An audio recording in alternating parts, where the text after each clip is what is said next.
मैं दीपक dB glory में आपका स्वागत करता हूं। आइए दोस्तों, आज हम लोग जो है ना 10th क्लास की केमिस्ट्री पढ़ने जा रहे हैं। इसमें जो मैं आप लोग को पहले 10th क्लास में हम लोग को कितनी चैप्टरें पढ़नी है और जो है ना उसको बताऊंगा सिलेबस को। और इसके बाद जो है ना हम लोग पहले बेसिक लेवल से स्टार्ट करेंगे और जो है ना चैप्टर की ओर आगे बढ़ेंगे। सो गाइज, आप लोग बने रहिए हमारे साथ वीडियो के एंड तक। और जो है ना यदि आप इस चैनल पर पहली बार आए हैं तो इस चैनल को भी सब्सक्राइब कर लीजिए और जो है ना साथ ही बेल आइकन की घंटी को दबाना ना भूलें, ताकि मेरी हर नए वीडियो का नोटिफिकेशन आपको सबसे पहले मिले। आइए दोस्तों, वीडियो को स्टार्ट करते हैं। आइए दोस्तों, वीडियो को स्टार्ट करते हैं। आज हम लोग जो है ना क्लास 10th का केमिस्ट्री पढ़ने जा रहे हैं। चलिए, हम लोग जो है ना चैप्टर 1 स्टार्ट करने से पहले उसके कुछ सिलेबस है। क्लास 10th में जो हम लोग को केमिस्ट्री में कितना चैप्टर पढ़ना है उसको आइए देखते हैं। पहले यह चैप्टर हो गया अध्याय, इधर उस टॉपिक का नाम है। कितना चैप्टर पढ़ रहे हैं वो हो गया, इधर कौन सी टॉपिक पढ़ना उसके बारे में जानते हैं। हम लोग को चैप्टर फर्स्ट में है, अध्याय 1 में रासायनिक अभिक्रियाएं एवं समीकरण। पहला चैप्टर में हम लोग को पढ़ना है रासायनिक अभिक्रिया एवं समीकरण। दूसरा चैप्टर है अम्ल, क्षारक एवं लवण। हम लोग को दूसरा चैप्टर सेकंड में जो हम लोग को पढ़ना है अम्ल, क्षारक एवं लवण। हम लोग को तीसरा चैप्टर पढ़ना है। तीसरा चैप्टर में अधातु एवं धातु। हम लोग को तीसरा चैप्टर में क्या पढ़ना है? अधातु एवं धातु। हम लोग को चौथा चैप्टर पढ़ना है। चौथा चैप्टर में कार्बन एवं उसके यौगिक। चौथा चैप्टर में पढ़ना है कार्बन एवं उसके यौगिक। पांचवा चैप्टर हम लोग को पढ़ना है, पांचवा चैप्टर तत्वों का आवर्त वर्गीकरण। तत्वों का जो है ना आवर्त वर्गीकरण पढ़ना है। ये हम लोग को जो ना 10th क्लास में फाइनली 5 चैप्टर पढ़ना है, जो कि अभी मैंने आप लोग को बता दिया। आप लोग जो है ना इसको जो है ना आप अपने एक फ्रेश कॉपी में लिख कर जो है ना याद कर लीजिएगा। जैसे जैसे हम बताते जाएंगे आप लोग जो है ना नोटबुक में नोट करते जाइएगा। A to Z जो है ना 0 लेवल से स्टार्ट करके आपको बताएंगे। पहले बेसिक, उसके बाद चैप्टर, इसी क्रम में हम लोग का चलेगा। सो गाइज, आइए हम लोग जो है ना पहले बेसिक पे बात करते, बेसिक टॉपिक पे। आइए,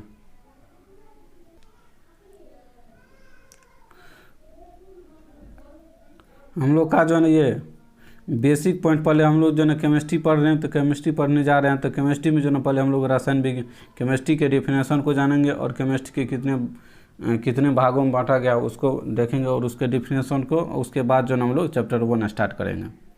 आइए पहले हम लोग जो है ना रसायन विज्ञान केमिस्ट्री के डिफिनेशन को देखते हैं और समझते हैं।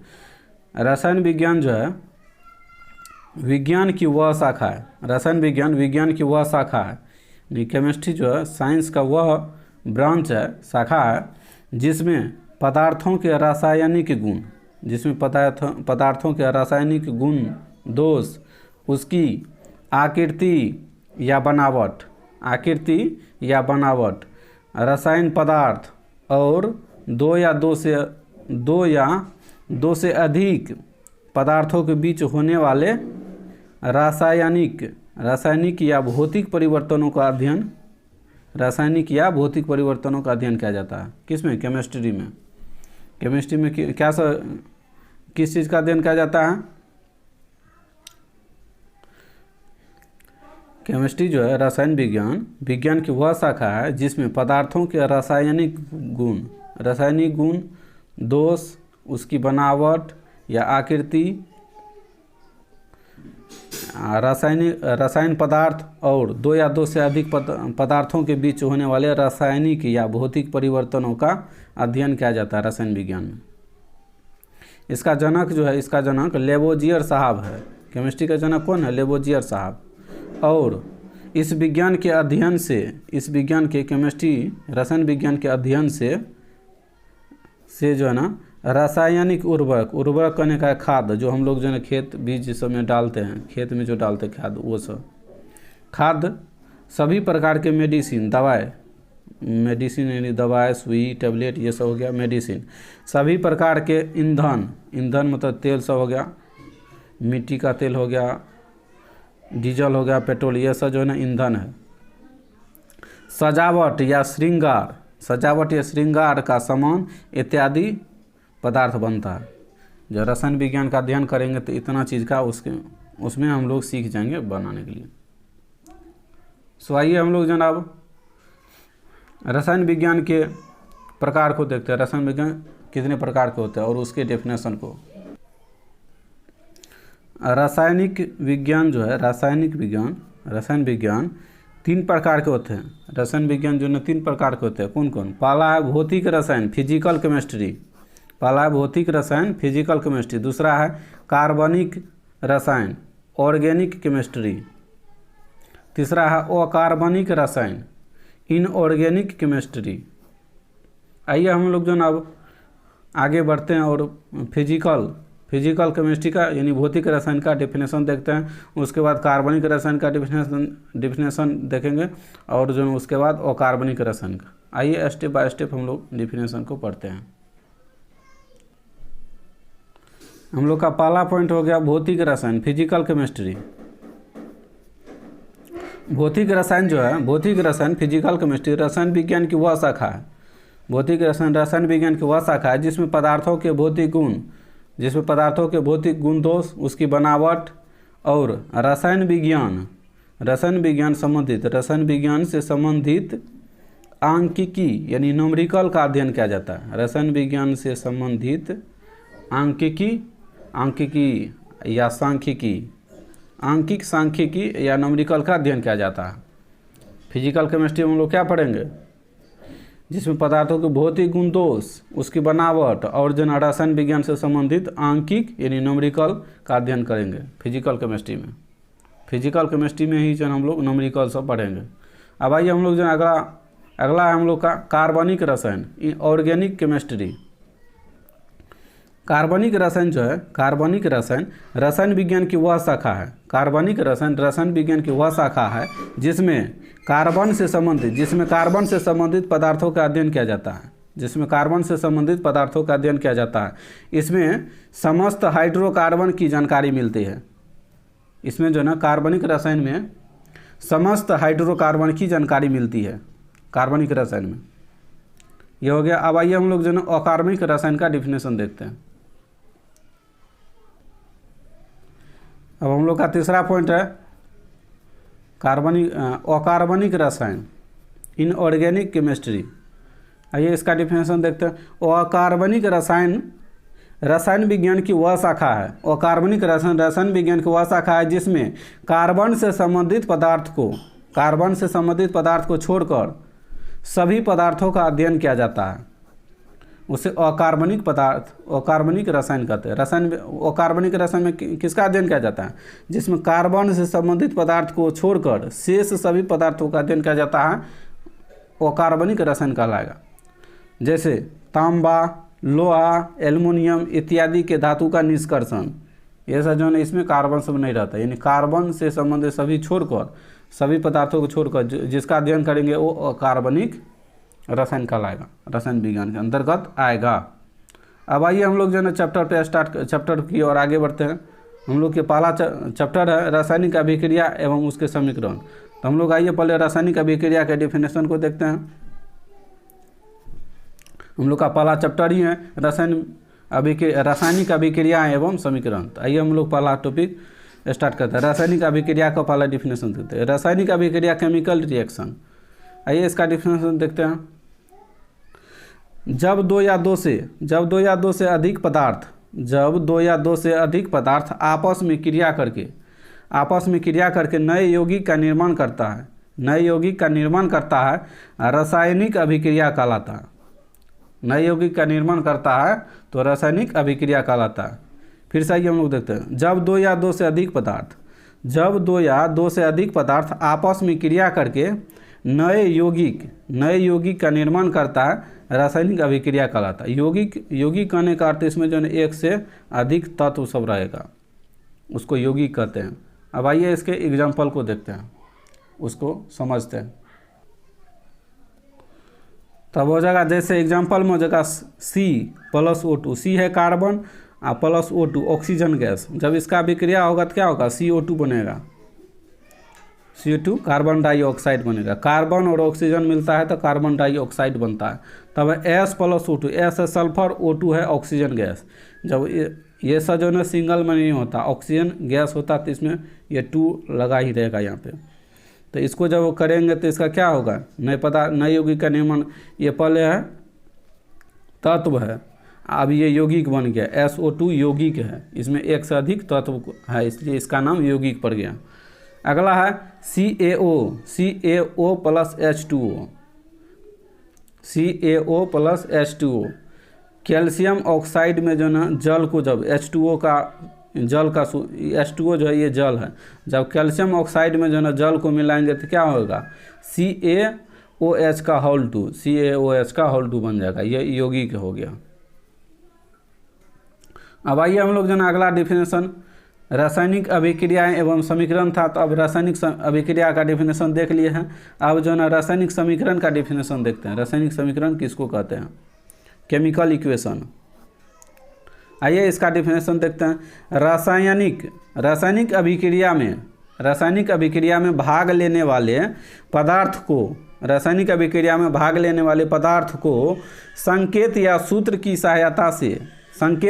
की सहायता से जो समीकरण बनता है, संकेत या सूत्र की सहायता से जो समीकरण बनता है, रासायनिक समीकरण कहलाता है।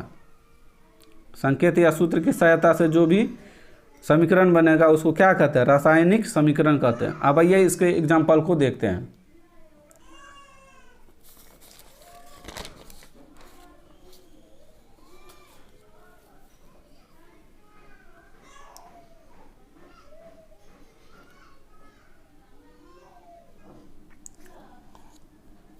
रासायनिक समीकरण कहलाता है जहाँ अभिक्रिया वाले पदार्थ को तीर चिन्ह के बाईं ओर, अभिक्रिया वाले पदार्थ को तीर चिन्ह के बाईं ओर और प्रतिफल वाले पदार्थ को तीर चिन्ह के दाईं ओर लिखा जाता है।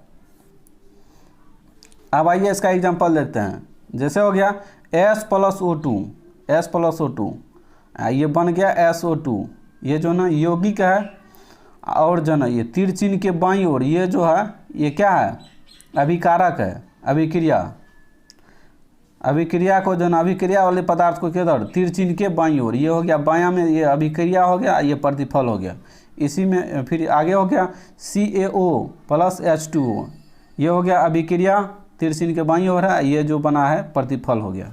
अब आइए हम लोग जो ना अगला डिफिनेशन, अभिकारक, प्रतिकारक या अभिकर्मक, रिएक्टेंट, इसका अंग्रेजी हो गया। इसका डिफिनेशन देखते हैं। रासायनिक अभिक्रिया में भाग लेने वाले पदार्थ को अभिकारक कहते हैं। इसे तीर चिन्ह के बाईं ओर लिखा जाता है। अभिकारक या प्रतिकारक या अभिकर्मक को, जो रिएक्टेंट को तीर चिन्ह के बाईं ओर लिखा जाता है। आइए इसका एग्जाम्पल देखते हैं। इसका एग्जाम्पल है,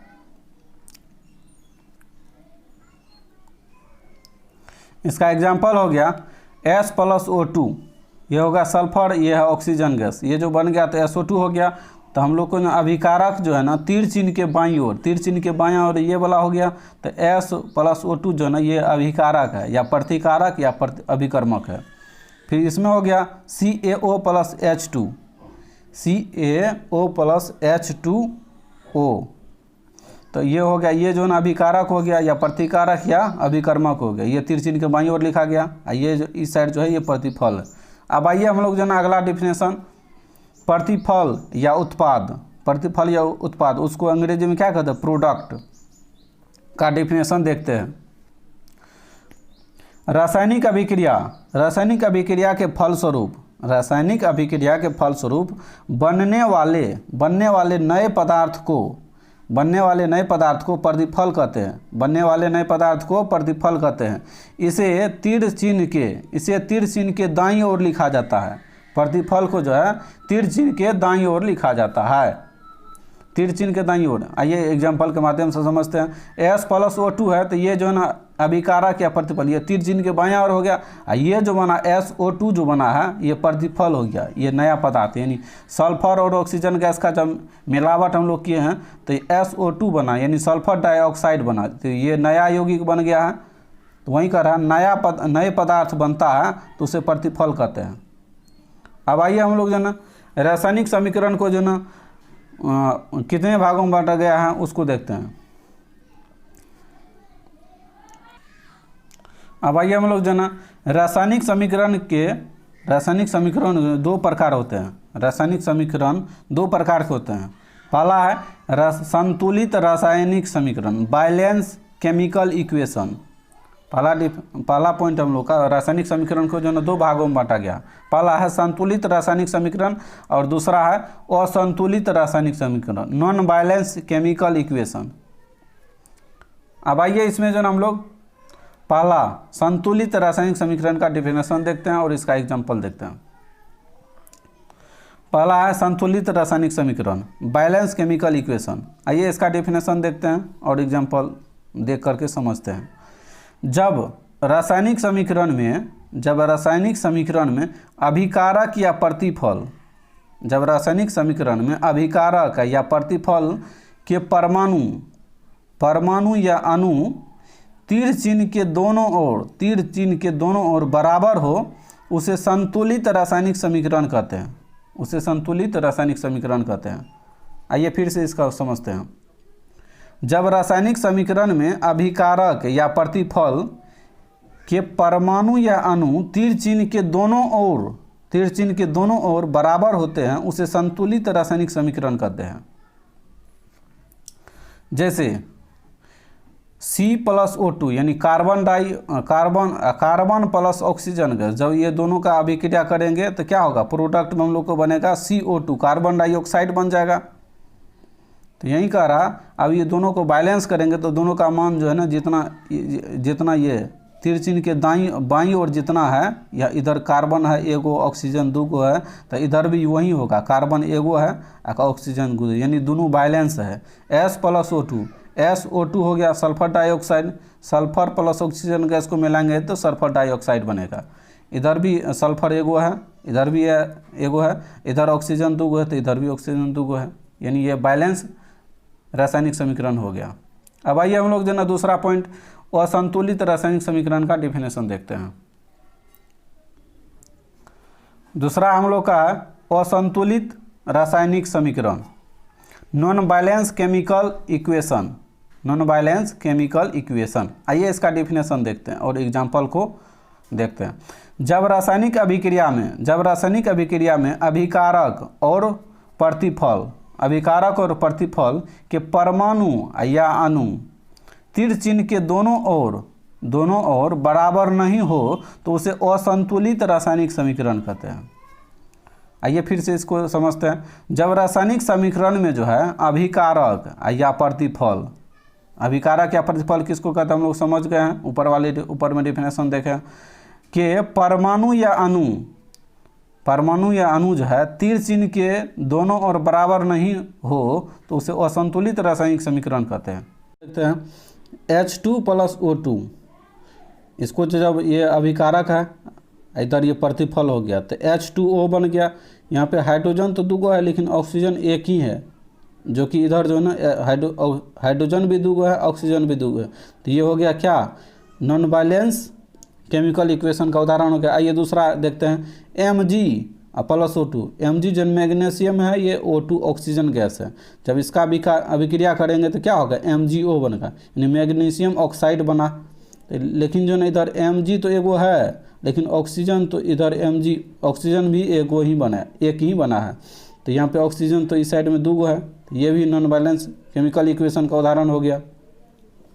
अब आइए हम लोग जो ना आज की वीडियो का लास्ट टॉपिक रासायनिक समीकरण लिखने का जो ना नियम देखते हैं। रासायनिक समीकरण आखिर में किस नियम के तहत जो ना लिखा जाता है, किस प्रकार हम लोग रासायनिक समीकरण को लिखेंगे, आइए देखते हैं इसको। अब आइए हम लोग जो ना रासायनिक समीकरण लिखने के नियम को देखते हैं। इसका पहला पॉइंट हो गया, सर्वप्रथम रासायनिक समीकरण में जो है अभिकारक वाले पदार्थ को तीर चिन्ह के बाईं ओर लिखा जाता है। अभिकारक वाले पदार्थ को जो ना किधर लिखा जाता है, तीर चिन्ह के बायां ओर लिखा जाता है। अभी सबसे पहले हम लोग क्या करेंगे, अभिकारक वाले पदार्थ को जो भी होगा उसको जो ना तीर चिन्ह के बाईं ओर लिखा जाता है। इसमें दूसरा पॉइंट है, रासायनिक समीकरण में प्रतिफल वाले पदार्थ को, रासायनिक समीकरण में जो प्रतिफल वाले पदार्थ को तीर चिन्ह के दाईं ओर लिखा जाता है। रासायनिक समीकरण में जो है प्रतिफल वाले पदार्थ को किधर लिखा जाता है? तीर चिन्ह के दाईं ओर लिखा जाता है। इसमें तीसरा पॉइंट हो गया रासायनिक समीकरण लिखने का नियम में। तीसरा पॉइंट है, रासायनिक समीकरण में अभिकारक और, रासायनिक समीकरण में अभिकारक और प्रतिफल के अणु या परमाणु को बराबर करना पड़ता है। रासायनिक समीकरण में जो है अभिकारक और प्रतिफल के अणु या परमाणु को बराबर करना पड़ता है। इसमें चौथा पॉइंट हो गया हम लोग का, और रासायनिक समीकरण लिखने का ये लास्ट पॉइंट है। इसका हो गया चौथा पॉइंट, रासायनिक समीकरण में अभिकारक या प्रतिफल दो या दो से अधिक पदों में हो तो उन पदों के बीच जो है ना प्लस चिन्ह का जो है ना प्रयोग किया जाता है। रासायनिक समीकरण में जो है ना अभिकारक या प्रतिफल दो या दो से अधिक होगा तो उसके पदों में हो तो उन पदों के बीच प्लस चिन्ह का प्रयोग किया जाता है। आइए जैसे एग्जांपल देखते हैं, CaO प्लस CO2, ये जो ना एक या एक से अधिक हो गया, इसमें CaO हो गया पहला, इसमें CO2 हो गया दूसरा, इसलिए इसके बीच में प्लस चिन्ह का प्रयोग किया गया है। तो ये जो ना इसका ये अभिक्रिया है, इधर ये प्रतिफल बने, ये अभिकारक या इधर होगा प्रतिफल। तो इसको जब इधर बैलेंस करेंगे तो क्या होगा, CaCO3 हो गया, CaCO3 हो गया, इधर Ca एगो है तो एगो हो गया, C जो है ना एगो है, ई हो गया, ऑक्सीजन दो गो इधर है, एगो ई, तो तीन गो हो गया, ये सब बैलेंस हो गया। अब हो गया H2O plus SO3, H2O plus SO3, जब इसको जब करेंगे तो इधर क्या होगा, इस अभिक्रिया का प्रतिफल इधर बनेगा H2SO4 हो जाएगा। फिर इधर हो जाएगा MgO प्लस SO3 करेंगे तो इसका प्रतिफल क्या बनेगा, MgSO4 बन जाएगा। फिर जो है ना इसका हो जाएगा अगला NH3 प्लस HCl, इसका जो प्रतिफल क्या बनेगा, जब इसका अभिक्रिया NH3 प्लस HCl का कराएंगे तो NH4Cl बनेगा आदि। आइए, यदि वीडियो आप लोग को अच्छा लगा हो तो लाइक शेयर और कमेंट करना ना भूलें। हम लोग जो ना अब मिलते हैं नेक्स्ट वाली वीडियो में।